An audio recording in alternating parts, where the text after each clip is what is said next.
Hello! Welcome to Never Seen It, a podcast about movies that we haven't seen yet. I'll be your host today. I'm Betsy, and with me, as always, is my co-host Trent. Hello, listeners. Hello, Betsy. Hello, Trent.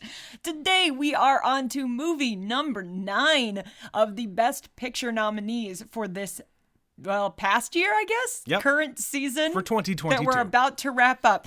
We are watching All Quiet on the Western Front. Now, I think this is one that both you and I are fairly unfamiliar with. Before it was announced as a Best Picture nominee, I hadn't heard of this movie. You didn't know it existed at all. Nope. So since it's been announced as a Best Picture nominee, what have you learned about it? Not much. The short version is there is a young German soldier in World War I that defects to the Western side and fights for the other side, as it were. Is that what happens? I think so, because it's in the description it says he fights for the Western forces. I don't know what that means because I'm not that familiar with World War I. Nobody is. Thanks, American educational system. Well, and of course, this is a German movie. So this is the official submission from Germany for the Best International Film category. So it's actually up in both categories, including that and Best Picture. So it's in German. It's going to obviously be from, I assume, the German perspective. Well, it's from this kid's perspective, I would imagine. On the German side, though? I don't think so. I think it is going to be the accounts that he has of himself in the war fighting for lack of a better word, the Allies. So he's going to defect from Germany and fight with the Americans? I believe so. Or the non-Germans, I suppose? Like I said, the Allies, for lack of a better word. Well, okay, interesting, because that's more than I knew about it. It could be for the British, it could be for a lot of different sides. Again, we don't know much about World War I because there's not a lot of movies about World War I, and we never got educated about such things. Well, what I do know is there is another movie from like the 1920s or 30s called All Quiet on the Western Front. Yes. I don't know if that is the exact storyline that we're about to see or a loose adaptation. Or maybe it was all of these were based on a book. Maybe. No idea. I have no idea. I know there was another movie called All Quiet on the Western Front, but whether these two movies are related, I don't have a clue. And I think the only other thing I know about this is it's a Netflix exclusive. It is. It's all on Netflix, so if you're having a hard time catching up, well, at least you can watch this if you got the Netflix. This is the only one on Netflix this year, too, isn't it? Yes. They usually have one. I'm waiting for the year where they have several. Well, and like Netflix is like cutting back on the amount of content that they're producing because it's not making a return on the amount of people signing up for Netflix. Well, and then they keep cracking down on the whole login thing, but that's a whole other conversation. They're not actually for another doing day. that, but no. In America. Well, and they've been losing subscribers like crazy because they keep upping the price and there's so much competition out there with their own service and their own content. Mm-hmm. Like we've had these conversations before where Netflix is really going to have to pull out all the stops here because all of these different studios are reclaiming all of their content that has been on Netflix to put on their own service. Because they have their own services now that they can claim all the revenue from ads if it's going to be like a Pluto or one of those other services or HBO and Disney Plus. So yeah, Netflix is a weird animal right now. We'll see. Maybe one day they'll actually take the top prize, but that day is probably not going to be today.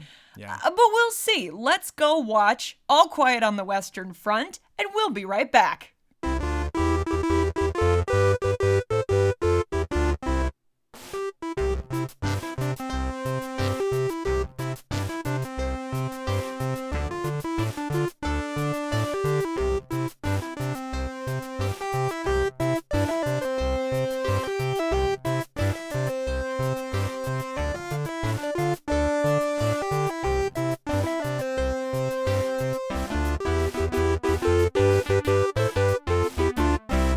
And we're back. Welcome back to Bodies and Blood with Trent and Betsy. So that was All Quiet on the Western Front. Trent, how you feel about that one? You know, I don't know if you've heard this phrase before, but war is hell. War is very much hell. Yeah. Yeah. So this one is kind of surprising to me that, okay, I see where the Academy is coming from here with all of these nominations. This movie is extremely well made. Oh, yeah. These are hard movies to make well. Top-notch, like, production of it, shooting of it, the music of it, how it sounds overall, what it looks like. The editing. All put together. It is a fantastically made movie. That being said, it's just kind of a mad reaction from me because, we've seen war movies like this before. We've seen stories like this before. The filmmakers here are coming from a very authentic point of view. And we were wrong in the beginning, or at least I was wrong in the beginning. I thought this was going to be from the perspective of somebody who defected and went to the other side. I was wrong. No, this is from an actual German soldier, a young kid, and his friends joining up into the German army and fighting in World War I. So, right there, I had to readjust my expectations once I figured out, oh no, these are all Germans, and this is just going to be one of these movies. And it was. And there's nothing wrong with that. But I think what the Academy is trying to do here is give it props, give it the accolades that it deserves for the effort that went into making the movie. Well, that often happens where if you're going to nominate it in all of these other technical categories, why don't you nominate it for the big prize? Because it has to be the sum of its parts. Like, you can't say, oh, well, everything about it is amazing, but the movie is not so great. Yeah, and I'm having like some mixed feelings here about it because, like I said, I really enjoyed looking at this movie and like hearing this movie. But I don't think the story is unique enough to have it be like this, like all-encompassing great movie. I think I feel a little differently than you do. I think this is masterfully done. Yeah. And yes, it is a story we've seen before, but it is done with a really deft touch. Mm-hmm. And like we talked about it in Tar, one of the things I had heard was the last part of the movie, there's this sequence of show, don't tell. Yeah. This movie starts with an amazing sequence of show, don't tell. And it sets the tone for the whole movie where you see this kid on the German front and he is scared shitless and he goes out there and he dies. And then you watch everybody pulling the uniforms off of the dead bodies, sending them back to Germany, get cleaned up, washing them, patching up. them, and they show like the name tag of the soldier is sewn into the uniform, and they wash them and they ship off those uniforms to the next batch of kids who has no idea that these uniforms were worn by dead men. Like the kid we are following the whole movie, Paul, he says, oh, well, there must be a mistake because there's already a soldier's name in here. The guy just says, oh, well, it happens. It must have been too small for him. And we, the viewer, is just watching this whole thing and this impending sense of doom because it's cyclical. Yeah. It's the beginning of the movie, we're in the war. And then here's a new batch of recruits. And at the end of the movie, it starts again. It's this cycle of war where it's the hubris of man and the fucking futility of the whole thing. Yeah, and that's it right there.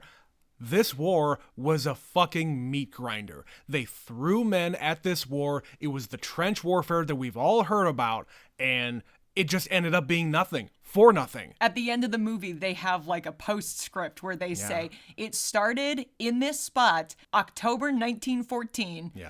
And by the end of the war, they had moved maybe 100 yards. Yeah. And 3 million people died in this spot. Mm-hmm.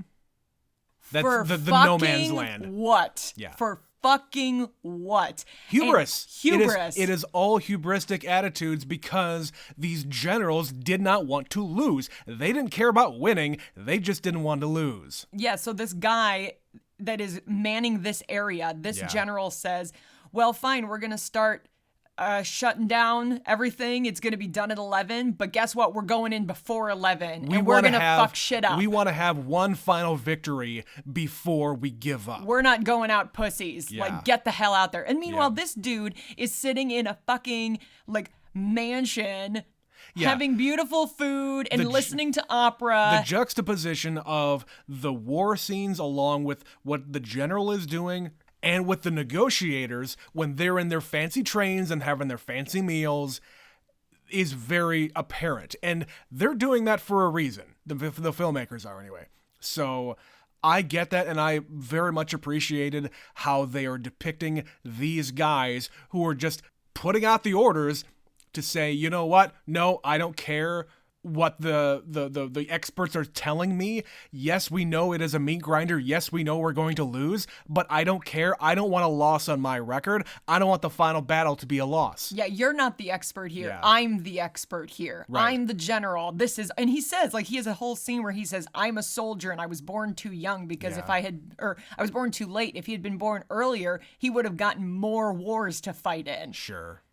And so this guy isn't even going to die. And that's the history of Europe. Yeah. You know? Well, and that's the history of Germany at this time. Like, he literally says they tried to march on Paris in the 1870s. Yeah. I didn't know that. Like, I don't know how far back German history with France goes. I suspect a while.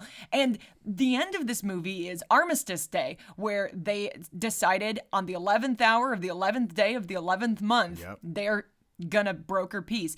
And when they show those scenes of the German bureaucrats basically negotiating, there is no negotiation. It's sign this piece of paper or we will destroy whatever's left of you. You are losing. And even the, what's his name? Daniel Brühl shows up. Brühl, yes. The one very, very German actor that you've seen in a few different things. Probably, he's in Marvel movies. Probably the only person most Americans will recognize. Yes. Yeah, he's in the Marvel movies, and he is also in Inglourious Basterds. So arguably the most famous German actor at present. Male German actor for sure. Sure. Anyway, so he is saying we're losing 40,000 troops a week. That is really, really bad.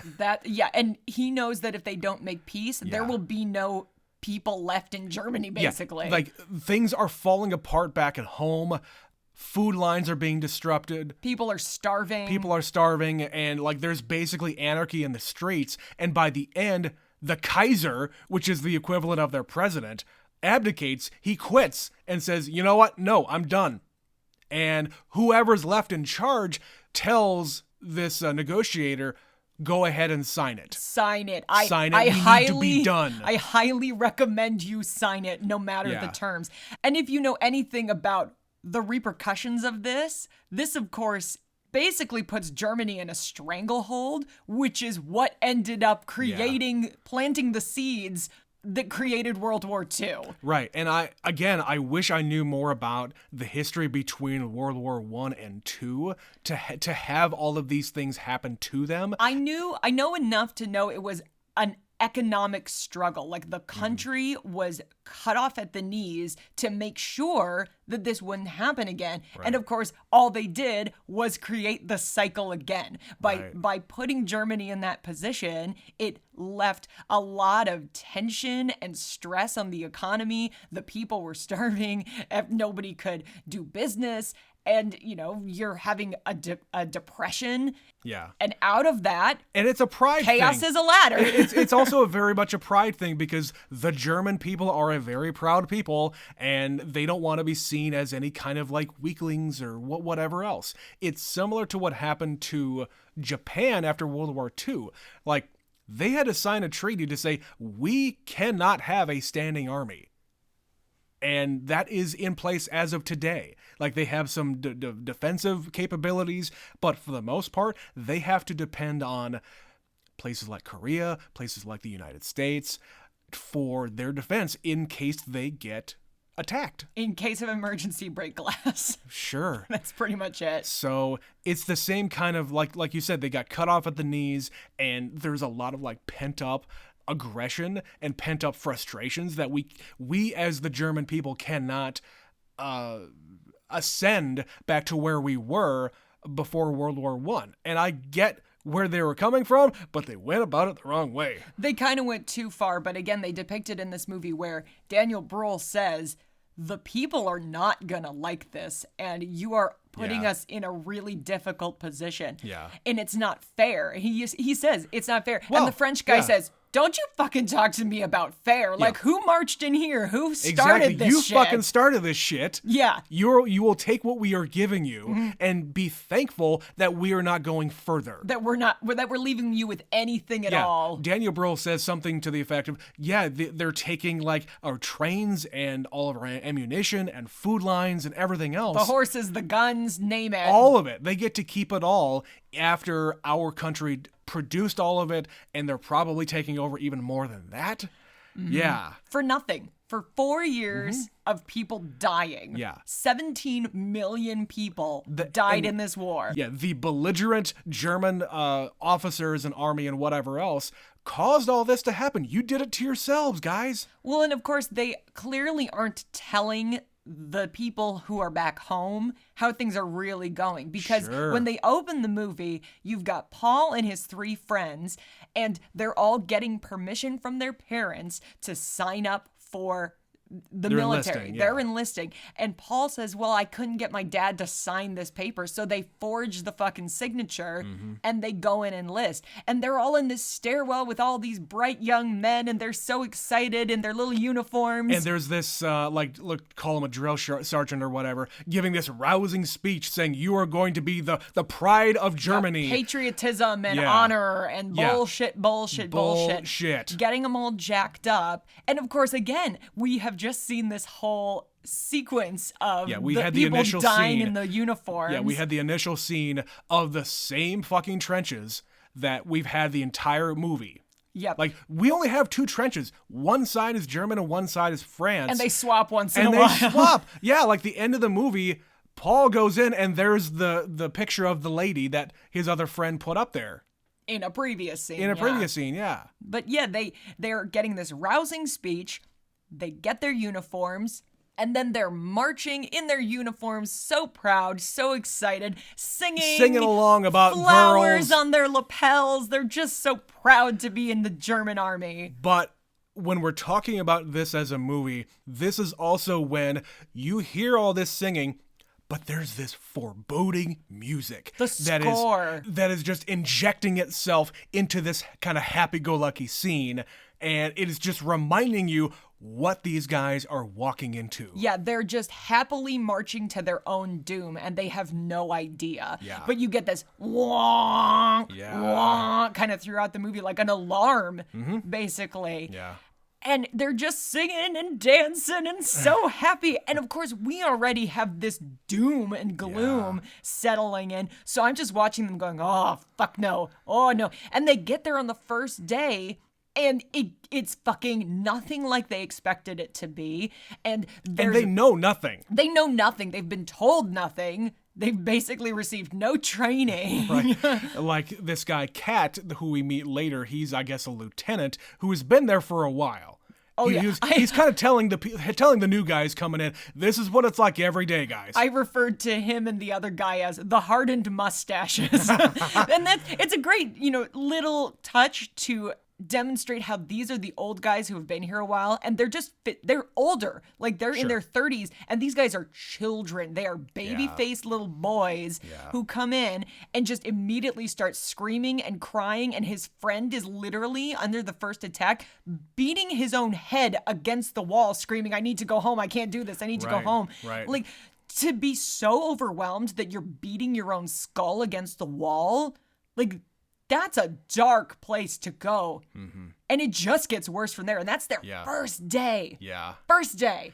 Yeah. And like this scene right before they're in the bunker, like Paul pulls guard duty because he doesn't keep his gun cleaned or something. I can't remember how that happened. So his friend gets, his gun is dirty. Yeah. And his friend gets guard duty. But then in a little while, he gets it because he's helping his friend put on his gas mask instead of getting it on himself. Right. So because he was trying to do the right thing and help his friend who was struggling, his officer says, well, you're not going to make it through the night. Right. Keep your fucking mask on. Right. Do not help your buddy because it's your buddy. This is not an airplane situation. We do not help. You have to help yourself before you help others. Yeah. But yeah, they get guard duty, and then they are like I don't know. Do they like see movement out there? Is it just a mouse or a rat or something? There's fucking rats because there's bodies everywhere. Sure. This whole opening sequence is just bodies. Yeah. So they like shoot at this rat, and then immediately after that, a shot rings out from the other trench, and it's the German who saw the muzzle flash from the gun, and that means they know where you are. And he is lucky to be alive because it goes straight through the top of his helmet. Yeah, he gets his fucking helmet shot off and he falls backwards. That is how little they know. Yeah. And like you said, the older guy says, it's like this every day. Yeah.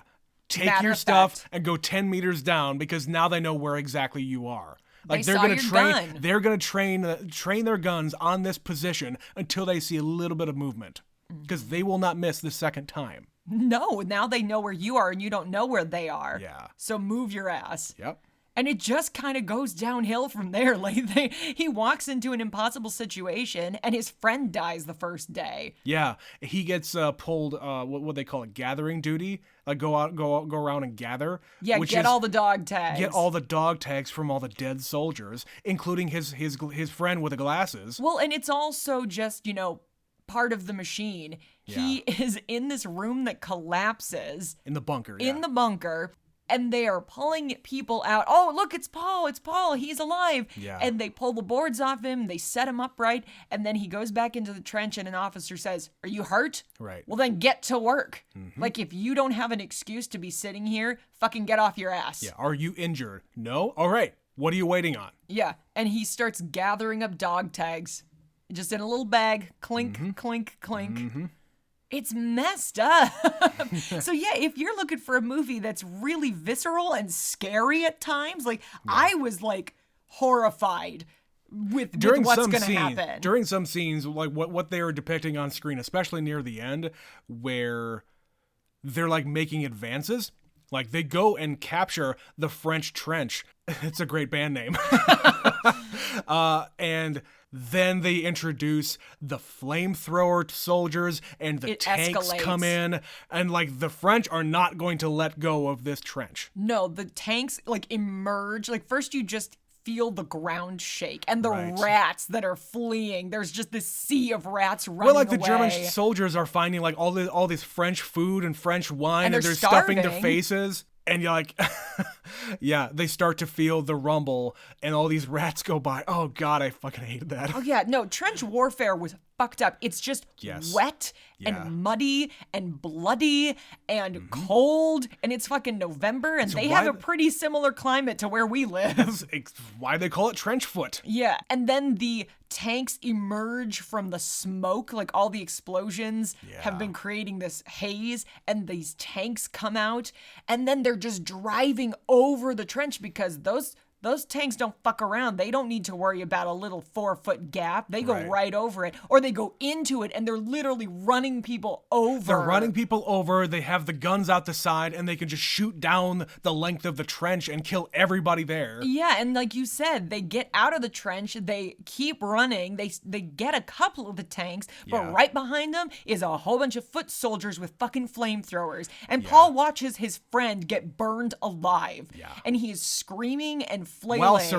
While surrendering. Don't shoot. Help, don't shoot. Yeah. And he just, that was fucked up. And his friends are just watching this. And this is the point where, at the beginning of the movie, they said, let's all stay together. And this is where all three of them get separated. Yeah, they all get separated, yep. And we don't know what happens to Franz, but we know his other friend dies. Sure. Because somebody says, I have something for you. And it's this little handkerchief he's been carrying around the last 2 days. Which was the same fucking day, really. Yeah, and we can assume that, he did. Yeah, he's definitely dead. We never saw him again. Yeah. But yeah, all in one day, he watches his friends go through some real terrible shit. Yeah. And then the next day, his friend who's still alive stabs himself in the fucking neck with a fork because he knows he's gonna die. Yeah. Or at least he knows he's not gonna have the life that he is really wanting. Because he was saying, they're not gonna let me join the police and like I'm not going to let him take my leg and like manly stupid shit like that. But they also throughout this movie have conversations of what are you going to do after? But they also all know it's fucking futile. It's a pointless conversation. Even Paul by the end is saying, my mom or I told my mom or something like that, where, yeah, we're going to be in France. We're going to be in Paris in 2 weeks. It is 2 years later, and they have gone nowhere. The same place that they were occupying before is what it is right now, and it's just gotten more decrepit, you know? They're starving. Their uniforms are too big because they don't get enough food. Yeah. They bring in new recruits. Did you notice there's the scene where when Franz goes off with the women and he comes back in the middle of the night, he says, oh, we have to get up at 6 a.m. to go and look for some children. 18 months later, he's referring to the new recruits as children. Yeah.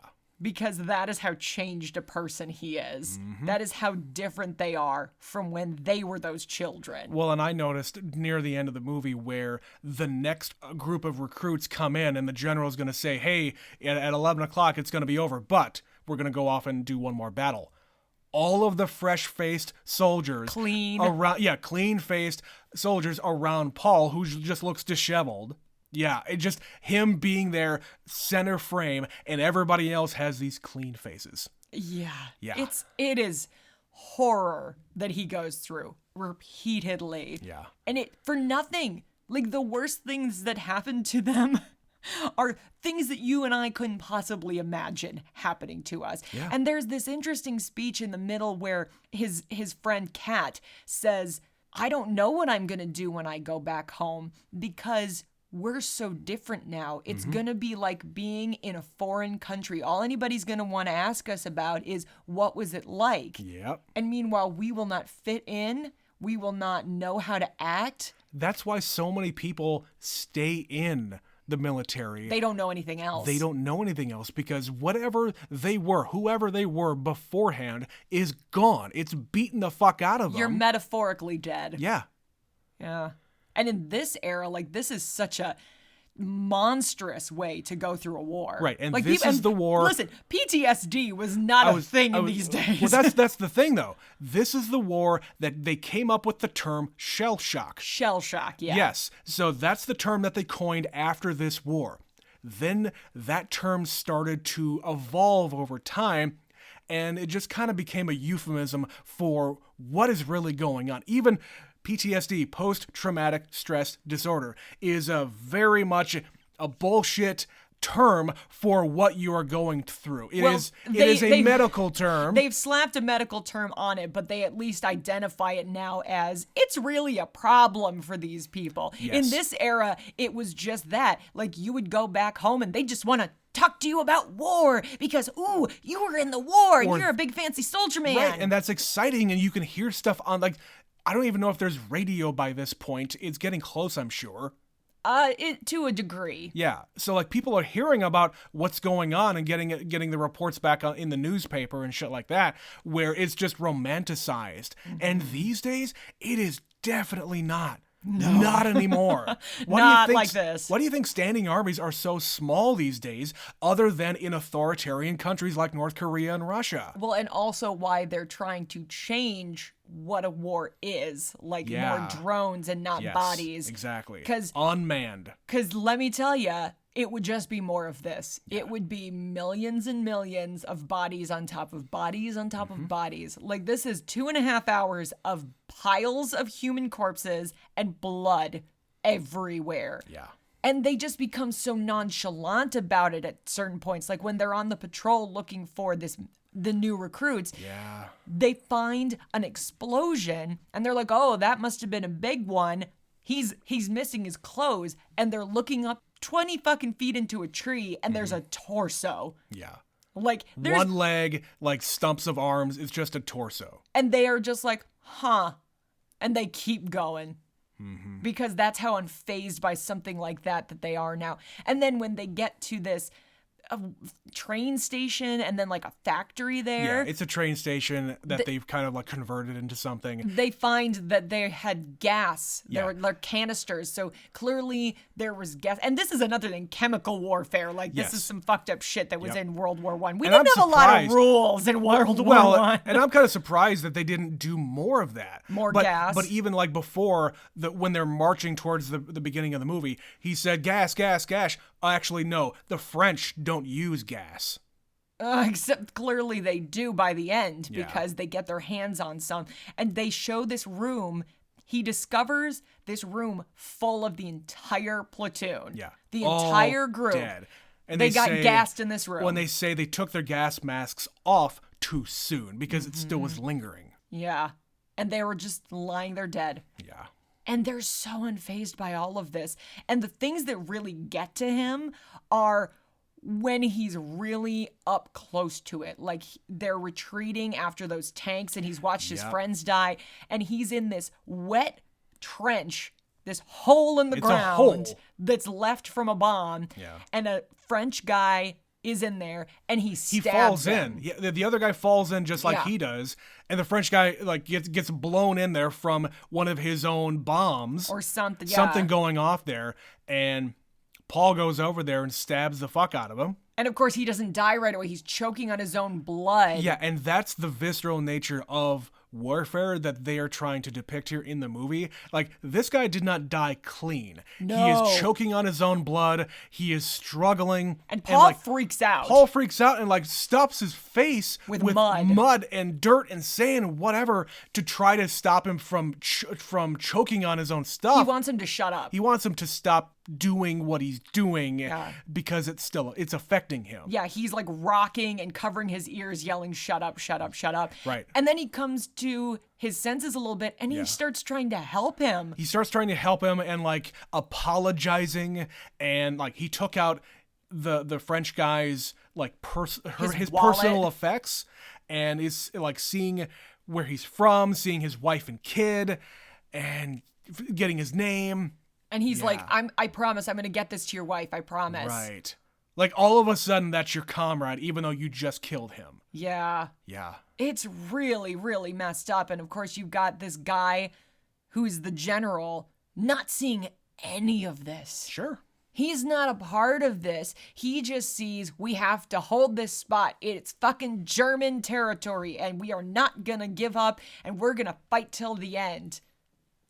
And it's just insane. It is insane because we've just watched the last 2 hours of none of this makes any sense. And none of it mattered. None of it mattered. By the end, because, again, the entire machine has bled the German army dry of not only supplies, but people. Yeah. That's the thing that they are lacking. At one point, and near the end of the movie, they said Germany is going to be an empty country of no living people left in it because they're all killed by war. Yeah. So let's fucking hang it up right now. And then we get to the end of the movie where they're like, okay, it's going to be over. Like, it's just a matter of signing the paper. And it's quiet. Yeah. And I fucking knew that we couldn't just get out of this alive. Oh, no. There's no happy ending There's here. no happy ending. So Kat and Paul are still alive, and Kat decides it's over. They signed it. We're going to celebrate. Let's go steal a goose. Earlier in the movie, we watched them go to a farm and steal a goose, and he did it. Yeah, and that portion was 18 months after they've been in the shit, as it were. So they have this glorious day where they stole the goose and everything is great, and their friends, it's the last day their friends are together and alive and happy. Yeah. And keep in mind, this is like 2 days later. Sure. If you really think about it, this is days later. Yeah. He was there, and then they came back to the same farm, and I'm just sitting here going, no, what the fuck are you doing? Why would you do this? You're fucking tempting fate. The war is gonna be over in 3 hours. Fucking stop. Yeah. And of course, he doesn't listen to me because he's in the movie and he can't hear me. But they do it anyway, and they get away, but the kid from the farm follows them and shoots Kat in the woods. Mm-hmm. And Kat dies. Because they can't get him back in time. Like 2 hours before the end of the war. Yeah. Because he's a fucking, again, hubris. He thinks, I'm going to just do this. I've done it before. I'll do it again. But now it's your turn, Paul. And then Paul gets away with it. Mm-hmm. But he dies. Oh my God. All for some eggs. And then Paul is left, and they're going to shoot any fucking deserters because this is like disorderly. They say there's soldiers deserting. Yep. They're disorderly. They're running around. They're not following orders. But you know what? Gather them up. we're sending them out there, and some of them kind of have a scuffle. Like there's clearly this rumbling. There's people in the background saying, I ain't going anywhere. Fuck that. Yeah. And they pull them aside and shoot them. Yeah.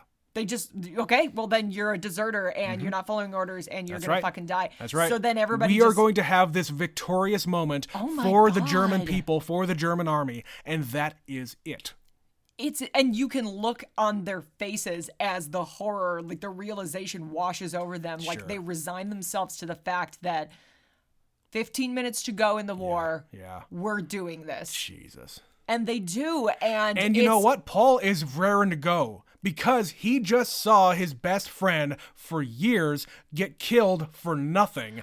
And he's going to go out swinging and killing some fucking French. I don't think that was the look of somebody who wanted to be out there. I think it was the look of somebody who is resigned to his destiny. He is, and that's the thing. I don't think he's angry in any way. He's so fed up with this bullshit. Well, but he knows that's there's no way out. Yeah. That's the anger. He can't get out of it. But he's not there to kill people because he wants to. He's not taking out aggression. He's just programmed to do what he's going to do. Mm-hmm. And that's a soldier. And of course, this is like what it does to this you. is the only time in the movie they really give you from the French perspective, where they're all just like drinking wine and chilling in the trenches. So they're not even armed. And they won. That's won. the thing. They win. They get to have their celebration. The Germans don't. They just have to wait. Now it's just a waiting game. Yeah. We've got 15 more minutes.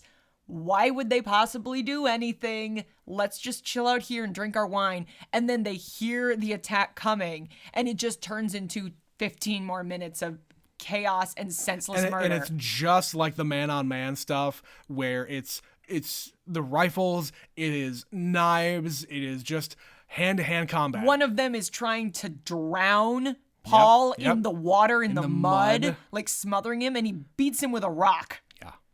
And of course, I fucking knew this was gonna happen.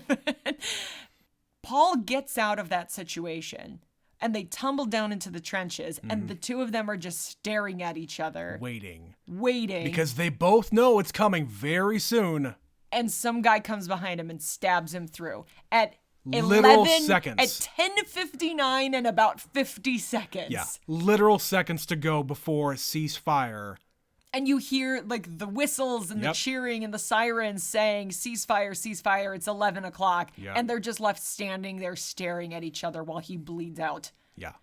And I was like, fuck. Yeah. Fuck. Like, it's not even here's our hero and he's going to make it to the end. It's here's our hero and it means nothing. Yeah. So yeah, this is a miserable fucking movie. Like, you kind of knew something bad was gonna happen when it's like, the war is almost over, hooray! No, there's no hooray anywhere. There's no hooray. Even though there should be. Because the machine just picks up right where it left off. Yeah. So there's the new recruit. You hurt? You fine? Here's the bag. Go get the dog tags. 3 times in this movie, we have people in the trenches ordered to go and charge, and it all ends up the same way. From trench to trench, it is the same result. Yeah, and there's a lot of things in this movie that are done really well technically. Like, we already kind of touched on the score being really effective. Yeah. But there's other little, like, sound cues and things. So at the beginning, you kind of pointed it out. When they gather up the uniforms, they wash the uniforms, they repair the uniforms, they have these women in this sewing room. It's a room of seamstresses. And you hear the machine going, and it sounds sewing like... machine. The sewing machine sounds like a gun. It's going... Yep. And it's just like, oh, boy. Yeah. They layer the sound of a machine gun over the top of the sewing machine. Or if I don't know if it's actually the sound or they just edited it to sound that way. Okay. Yeah, that was a gun because it's the same sound as we hear later. But it just goes through this cycle where it's just like, this is a literal machine. You are all a machine or a piece of the machinery of war. Yeah, and where we started is exactly where we end. Yeah. So if you're going for metaphor and layers, yeah, this movie's got it all. I don't know, Trent, what else do you want to talk about with this one? Because there's a lot to unpack here. I want to talk about the look of it because there's some really, really good shots here where, like, the one that I just cannot get out of my mind, it is when they're sounding the retreat after the flamethrowers and tanks show up. It's almost at the end of it, and it turns into this overhead shot of the French on the left side of the screen and everybody else retreating on the right, and it's and him stuck in a hole. It's not even him in the hole. It is the soldiers like way down there shooting off the flame and all of the tanks coming through. It is an overhead shot that I wish you remembered. I don't remember that one, but there's also a lot of overhead shots of just bodies, so I could be just misplacing it. Yeah, it's kind of a far away shot, and listeners, if you know what I'm talking about, just agree with me. But I get what you're saying. Yeah, this movie is, as weird as it is to say, beautifully shot. It is. Because there's these landscapes, there's a lot of haze, dark and light. Like there's the shot when the train is going to the armistice talks. It is completely dark. You have the one little tiny pinprick light coming at you, and it's the train. And then you just see the tracks as we're speeding towards our inevitability. Yeah. We have the shot of Cat towards the end of the movie where he's going to go take a piss, and it's just him in the trees, and it's winter. There's no leaves on these trees, and it's just empty and quiet and covered peaceful. In snow. It's beautiful. Yeah. So let me ask you this, since you're bringing this up. The movie starts with kind of a forest shot where there's like mountains and sunrise, and there's like a fox with her little baby foxes suckling. Yep. And then there's this shot of like you're laying on the ground looking up at the trees. And there's a few of these throughout the movie where it's just these really quiet, like, forest shots. Kind of like artistically nature shots. Yeah. What do you think of those being in here? What do you think the filmmaker means with that? I think it's more a statement on this is what humans do.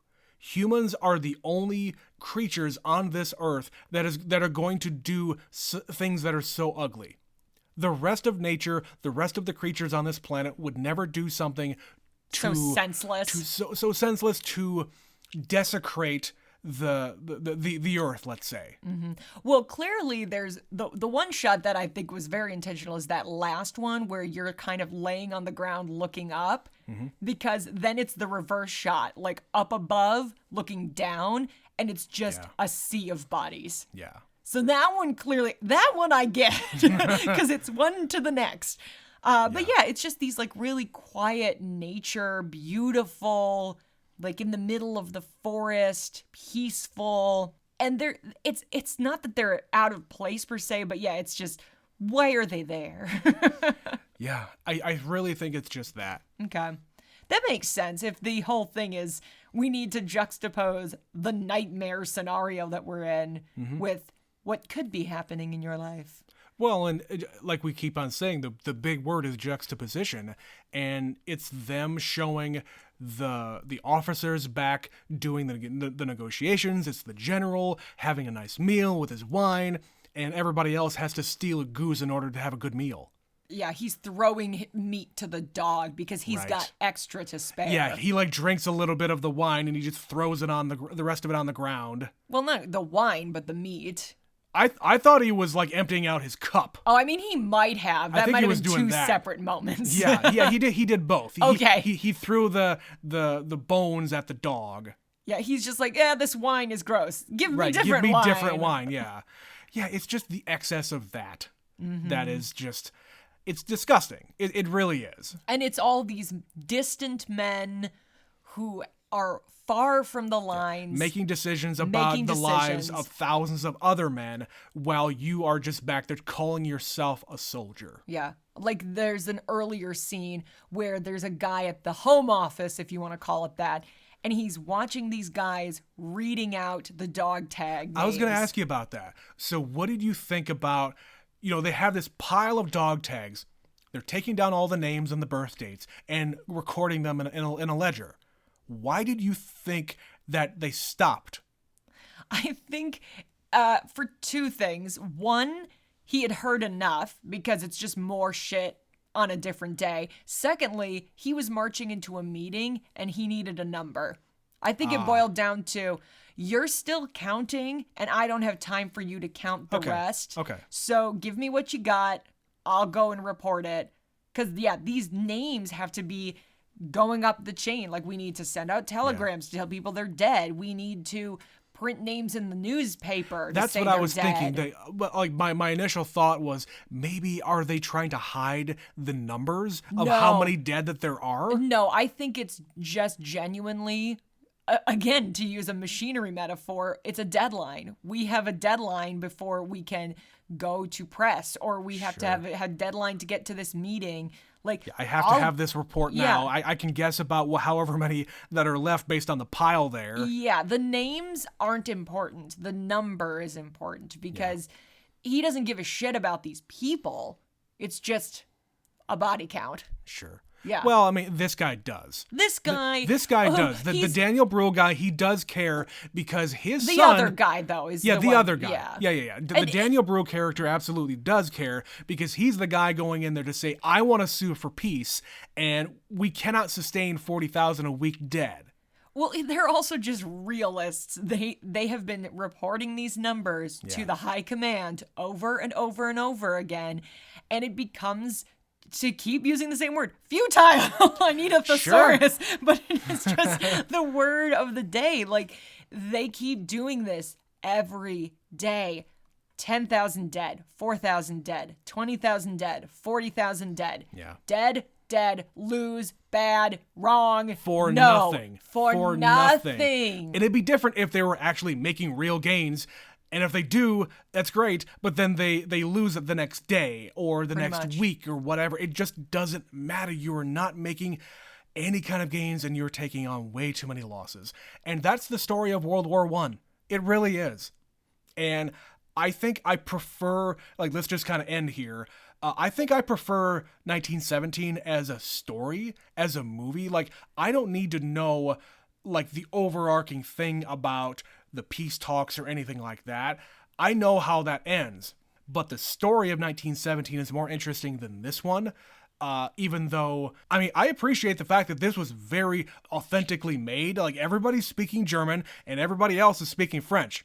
There's no English in the entire movie. No. Even though the subtitles say in English, it's like, what? Yeah, the weird subtitles on the Netflix thing was weird. And I hope, listeners, if you've gotten this far, we didn't say it before, but I hope that you watched the German original audio and not the English dub. Yeah, it starts playing automatically in I English. did not like that. It was really off-putting. Yeah, we changed it pretty much right after people started talking. And yeah, Netflix, don't do that. Yeah, give people- people the more Give authentic people- choice. Give people the option of the English dub. I'm okay with that, but no, give them the authentic thing. Yeah, it's really not that hard to read, guys. There's honestly not that much dialogue because it's mostly 2 hours of showing you some monstrous things. Yep. No, I think that's all my thoughts for now. We'll have more thoughts when we go to our special, but for this one, I totally think that it's going to win some technical awards, and we'll get to that now. But yeah, as a World War I movie, I really like that they made it. I really like how they are depicting everything, but the story, if there's anything I'm going to gripe on, it's that. Well, that's the thing. There isn't a story. The story is everything was fucked. Sure. Like, 1917 is a fictionalized account because they gave it a core character and a directive. Like, these two people have something There's a specific journey they have to that do. they're going a on. mission.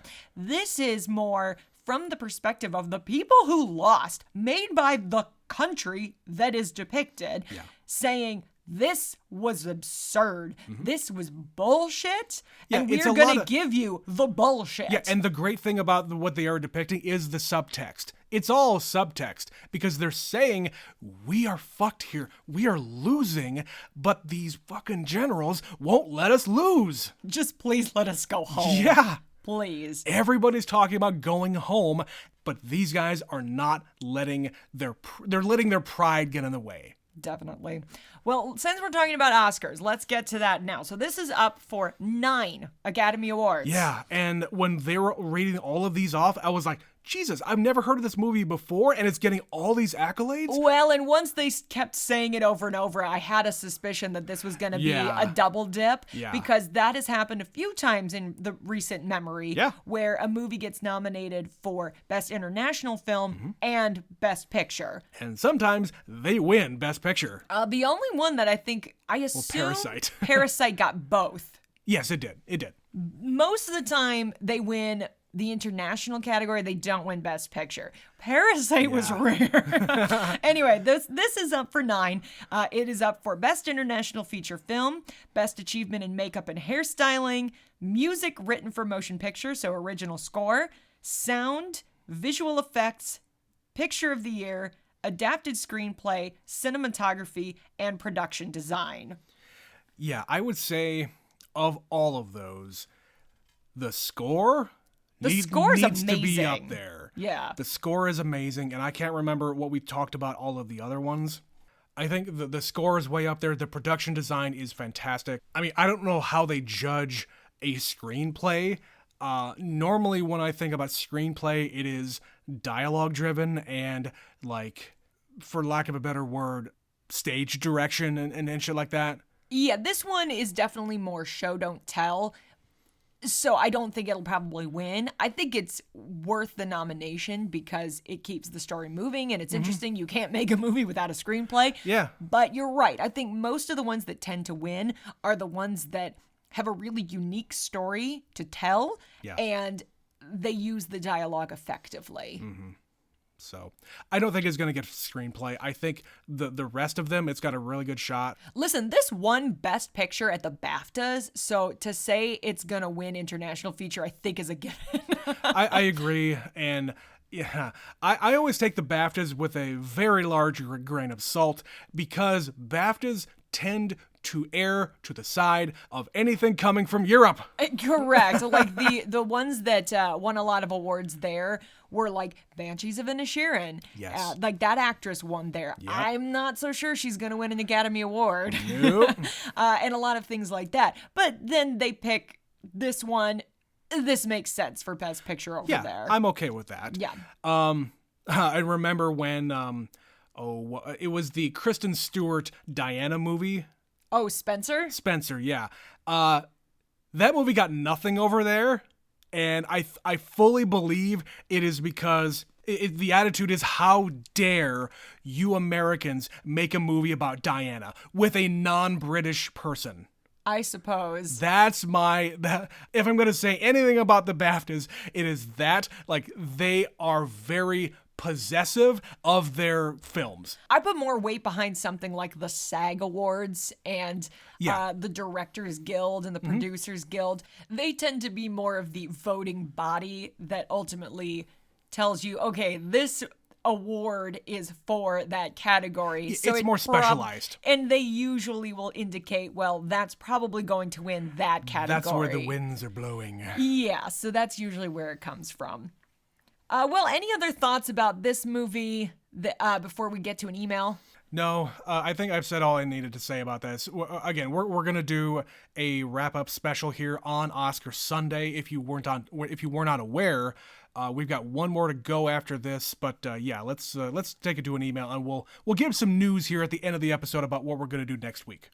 All right. Well, we've got an email here from Stephanie about another of our Best Picture nominees, Triangle of Sadness. Yes. She says, this movie is very bonkers. Yeah. Each section is interesting in its own right, but I guess I just wasn't sure what the director was trying to say, except the rich suck and power corrupts. There you go. More of the same for how we get into big wars.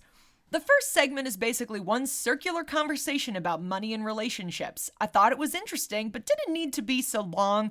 My husband and I talked about money when we first moved in together and combined bank accounts when we got engaged. Now that I don't have an income, I'm very grateful that we talk about everything. Yeah, that's it's a different kind of a power dynamic there. As long as you have an understanding of, you know what, it's not my money, it is our money. Mm-hmm. You have to have that understanding regardless of the income situation. Of how much there is. Yeah. And like I mentioned in I think in that episode, like, now Betsy makes more money than me. That's fantastic. I don't give a shit. As long as we collectively are making enough money to get by and we're putting enough money in the bank, and yeah, that's all that matters. She continues. The best part of the second section is Woody Harrelson. Yeah. I actually skipped some of the literal shitstorm because it was gross and over the top. I did like that the storm is not what causes the boat to stink, but people did it. Yeah. However, this was my least favorite segment. Maybe this part just struck me badly after spending so much of my career in the service industry. This segment definitely made me nervous for the cruise we were taking this summer. Oops. We're very casual people, and this is not exactly going to be a Disney or Carnival cruise with lots of fat, happy Americans. This is a fancy-ass British cruise, and we might stick out a bit. Oh, no. I don't know if Betsy would ever get me to go on a cruise for a number of reasons. We're not really cruise people. We're not beach people. We are not water people. I can't swim. You don't swim. I had. You can. You will go in certain bodies of water, but nobody touch them. Long story short, I had a traumatic experience as a child, and I will not swim. Period. You're not going to get over that. Nope. She continues. The third part was a pretty good power reversal. I do not think Abigail knew about the resort. I think Carl comes across some evidence of the resort or the merchandise guy, and that is why he's running through the woods. Yeah, and the other thought I had about that is maybe he heard screaming and he's coming running, but they went a long way on that island. It's a vague ending. Yeah. Overall, it is not great. It is fine and kind of interesting, but I don't get why it's nominated for so much. Love superfan Stephanie. All right. Thanks, Stephanie, for that. I tend to agree about a lot of that stuff. Good luck on your cruise. Yes, and we'll see where it falls overall. We're coming to the end here of our Best Picture nominees. Yeah. So for those of you keeping score, we do have one more left. It's going to be a little bit different because it is a very limited movie. Women Talking is not a widely released film around where we live, so that episode is actually going to be a little bit late. Yes, we are actually going to watch Women Talking on Wednesday the 8th.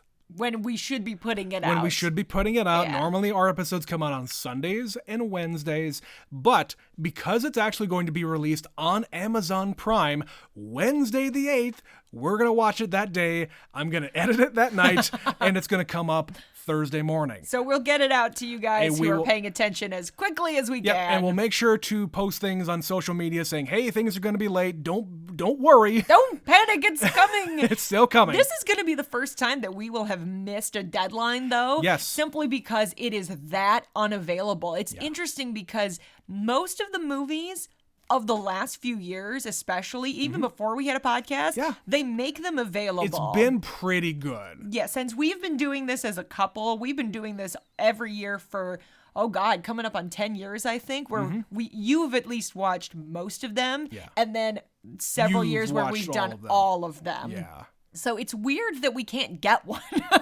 Yeah. Or it's we're just because, like, we don't want to buy the damn thing. Don't make me buy it. I'm not going to spend $20. We did that the first year. Like, we spent $20 twice to rent two different movies. We did that for Judas and the Black Messiah and The Father. We spent $20 each on those movies just to rent them. We don't even keep those. Well, and you can't even rent this one. Women Talking is not available to rent. You can only buy it. Pretty soon you're going to be able to buy it, and then you'll be able to rent it. But because it's coming on Amazon Prime, I ain't paying anything for this. You'd rather it just be a day late. We were already planning on it being late because it's going to play in the theaters that day. Yeah, the same day it comes out on Amazon. The one showing that will be in this town. Right, the one showing in the theater is going to be the day it comes out on Amazon. And yeah, I'm just going to watch it on Amazon. Maybe it'll win Best Picture, and then it'll play over and over again. Yeah, exactly. All right, Sarah Polly, good luck to you. So that's going to be our last episode of the Oscars series. Then we are going to have the special after that. We do still have a couple of random movies in between. And then we don't know yet. We'll see. We've got a couple of filler episodes before we get to our next series, but we are working on another series sooner rather than later. Yes, March is going to be, like, after Oscars is going to be just a few random things that we've kind of had in the back pocket.